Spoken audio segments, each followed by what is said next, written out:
భైరవి ఎయిర్‌పోర్ట్‌లో తనది కడియం పోగొట్టుకుంది.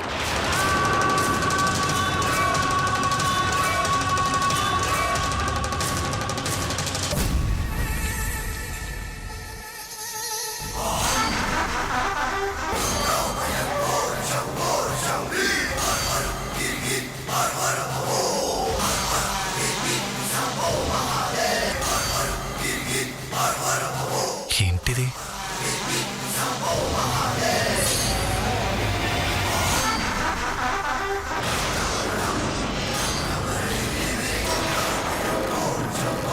అది విషయం తెలిస్తే మీరు కోపం పడతారని మీకి ఎవరికీ తెలియకుండా డూప్లికేట్ కడియం చేయించి వేసుకుంది.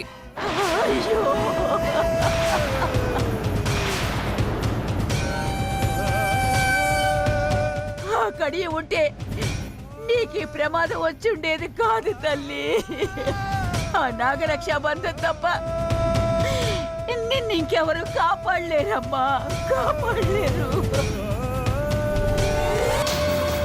మామగారు, మీ మనవరాలు పోగొట్టుకున్న కడియం నా దగ్గరుంది.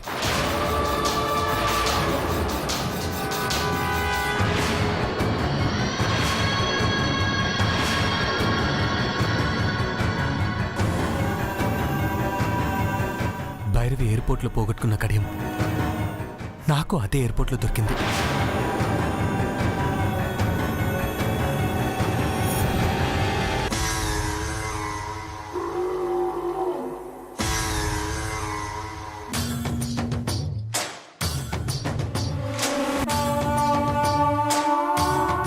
ఆ రోజు భైరవి నాకు ఎయిర్పోర్ట్లో కనిపించిన తర్వాత ఈ కడియం నాకు దొరికిందంటే ఇది డెఫినెట్గా భైరవిది అయి ఉంటుంది.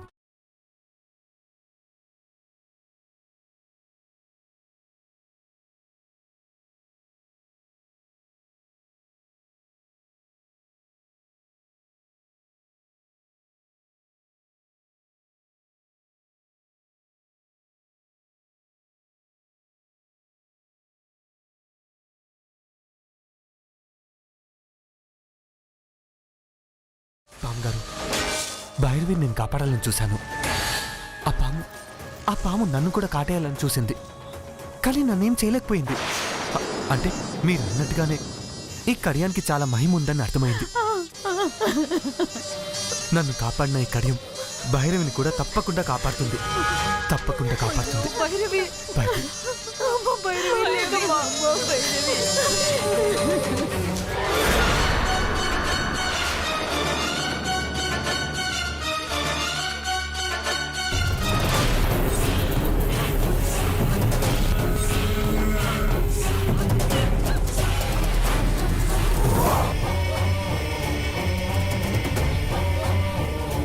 అమ్మా, భైరవి ఒళ్ళు నీలంగా మారిపోతుంది.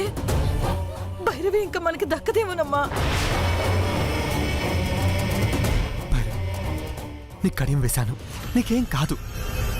లే భైరవి, భైరవి కళ్ళు తెరువు. భైరవి మొహం కూడా నీలంగా మారిపోతుంది బామ్మ, నాకు భయం వేస్తుంది.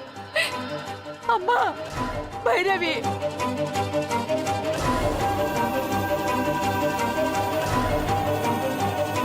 నన్ను కాపాడిన ఈ కడియం భైరవిని కాపాడలేకపోతుందేంటి?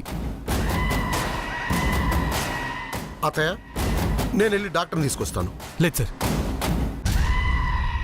ఈ పరిస్థితుల్లో భైరవిని బతికించాల్సింది డాక్టర్ కాదండి, ఆ దేవుడు ఒక్కడే.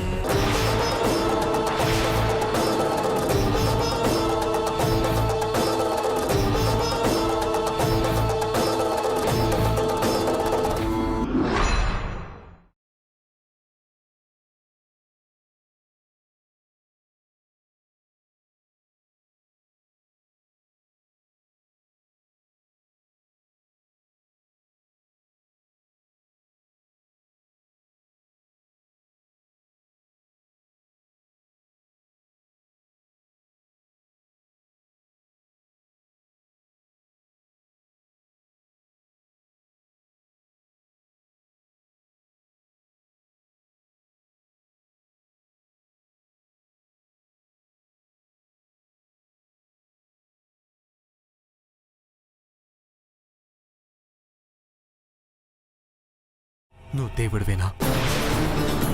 నువ్వు దేవుడివైతే నిన్ను పూజించే వాళ్ళని చంపడం తప్ప కాపాడటం తెలీదా నీకు? తల్లి ప్రేమ అనేది లేకుండా భైరవి అమ్మని చిన్నప్పుడే చంపేశావు. తన ప్రాణం అనుకున్న తన అన్నయ్యని చంపేశావు. భైరవి నాన్నని చంపేశావు.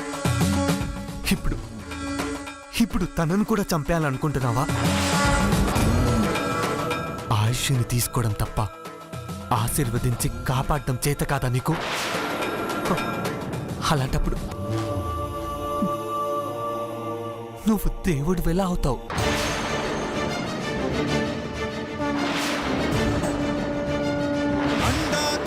నిన్ను పూజించే భక్తులని కాపాడలేనప్పుడు నిరాడంబరుడని బోలాశంకరుడు అని మహాశివుడు అని నీకన్ని పెరుతులెందుకు?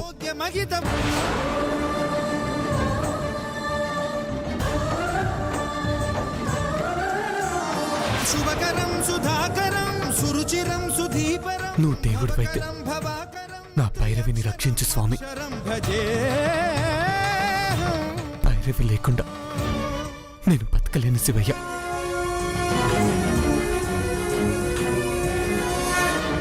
నా భైరవిని బ్రతికించు శివ.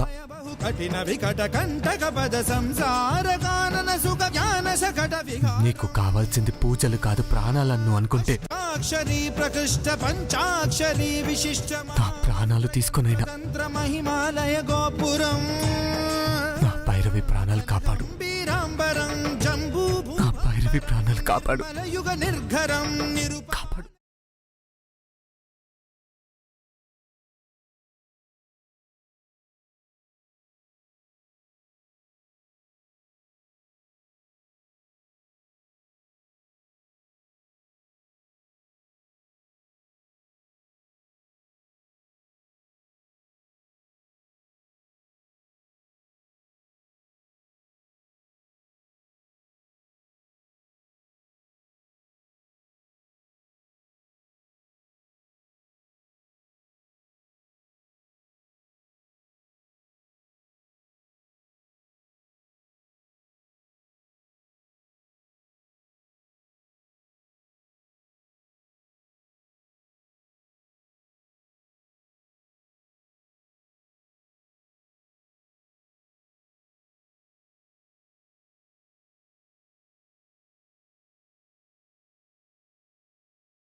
జనన మరణాలన్నీ శివ సంకల్పం అనుకునే శివభక్తులం. కర్త కర్మ క్రియలన్నీ శివలీలలుగా భావించే సిద్ధులం. మీరిక్కడికి సృష్టంతా శివమయం అనుకునే మా సంచారానికి ఎవరి స్వాగతాలు అవసరం లేదు. నచ్చిన చోట ఉంటాం, నచ్చిన చోటికే వెళ్తాం.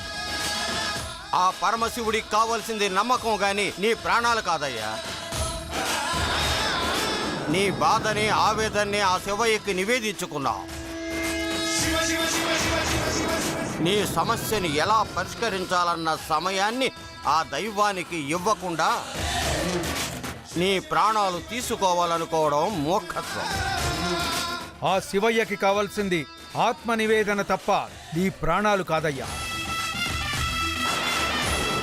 ఇవ్వడమే తప్ప తీసుకోవడమే తెలియనటువంటి ఆ శివయ్యకి నీ ప్రాణాలెందుకయ్యా? పాహిమామంటే కరిగిపోయేవాడు, రక్షమామంటే కదిలి వచ్చేవాడు ఆ పరమశివుడు ఒక్కడే. భక్తితో పూజ చేయి. ఆ దేవుడు నీ కోరికని తప్పకుండా నెరవేరుస్తాడు.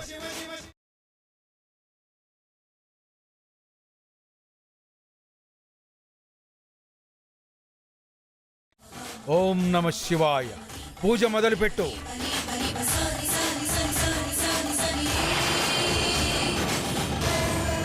ఓం నమ శివాయ. ఓం నమ శివాయ. ఓం నమ శివాయ. ఓం నమ శివాయ.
బామ్మ భైరవి కళ్ళు తెరిచింది బామ్మ.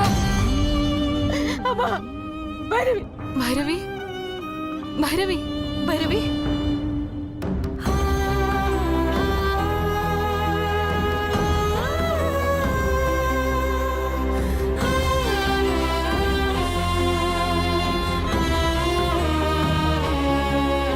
అర్జున్, భైరవి కళ్ళు తెరిచింది.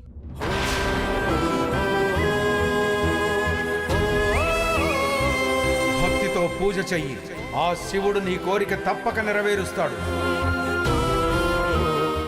స్వామి,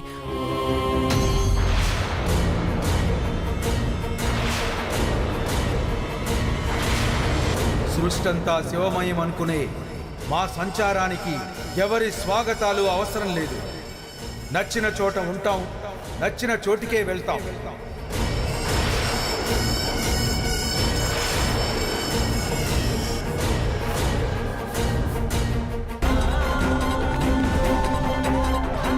భైరవిని బతికించడానికి సిద్ధుల రూపంలో వచ్చింది నువ్వేనని తెలుసుకోలేకపోయాను శివయ్య. నిన్ను నీ మహిమల్ని అర్థం చేసుకోలేక అనరాని మాటలు అన్నాను. నన్ను క్షమించు స్వామి.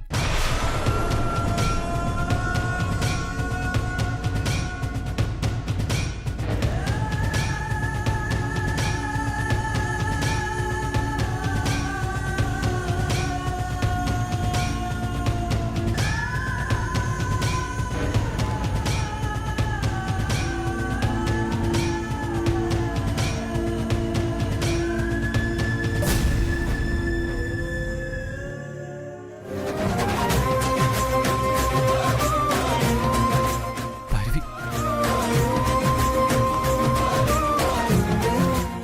స్ప్రోలోకి వచ్చింది కదా, ఇంకేం భయం లేదు. కాసేపు విశ్రాంతి తీసుకుంటే తర్వాత తనే లేచి కూర్చుంటుంది. బామ్గారు, భైరవిని లోపల తీసుకెళ్లి పడుకోబెట్టండి. అలాగే బాబు.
బాబు, నువ్విచ్చిన అష్టనాగుల కడియమే నా మనవరాల్ని కాపాడిందయ్యా.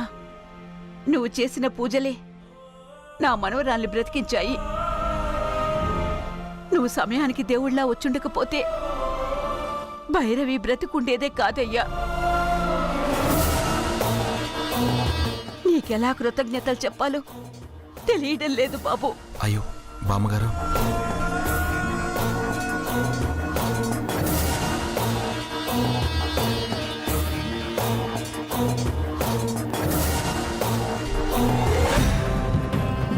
ఇంట్లో నుంచి తన్ని తరిమేయాల్సిన వాడికి కృతజ్ఞతలు చెప్తారేంటత్తయ్య?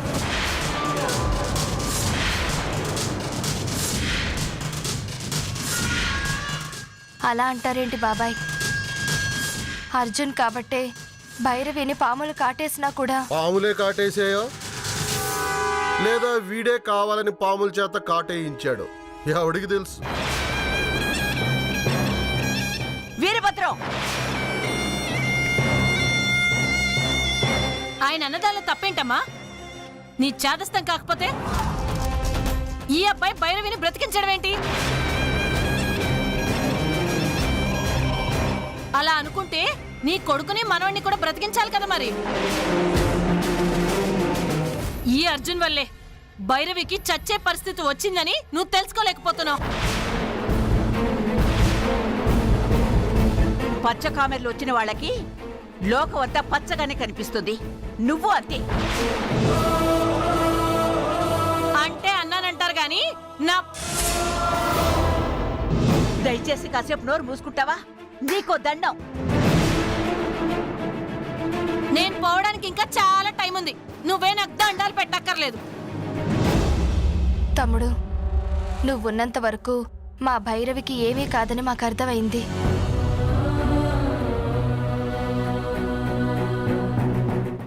భైరవికే కాదు, మీకెవరికి ఏం కాకుండా చూసుకోవడానికి నేనున్నానక్క. మీరు ధైర్యంగా ఉండండి. థ్యాంక్స్ తమ్ముడు.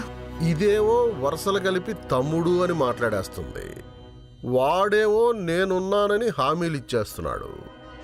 వీణ్ణి అర్జెంటుగా పంపించేయకపోతే ఇక్కడే తిష్ట వేసుకుని కూర్చునేటట్టున్నాడు. వీణ్ణి పంపిస్తే కానీ నా పాచిక పారదు. బామ్మగారు, భైరవి లేచిన తర్వాత ఏం చేయాలో మాకు తెలుసు గాని నువ్వు బయలుదేరు.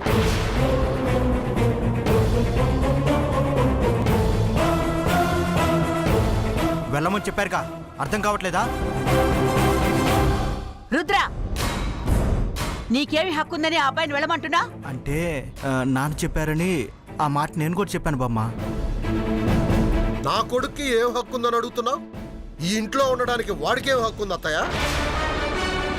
ఇది మా తాత ఇల్లు, మా మామయ్య ఇల్లు, మా అమ్మమ్మ ఇల్లు. మేనల్లుడిగా మామయ్య ఇంట్లో ఉండే హక్కు నాకుంది. మనవడిగా తాతయ్య బామ్మ దగ్గర ఉండే హక్కు నాకుంది.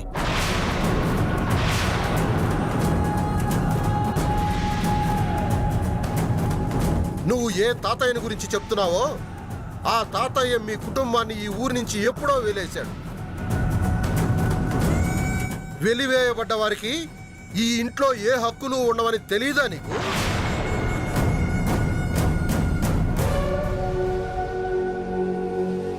ఎవరు ఏం చెప్పినా నేను వెళ్ళేది లేదు. నేను ఇక్కడే ఉంటాను.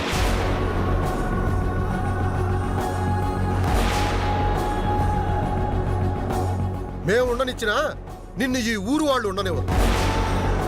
వెలివేసిన వాడివి మళ్ళీ ఎలా వచ్చావని నిన్ను తన్ని తగలేస్తా.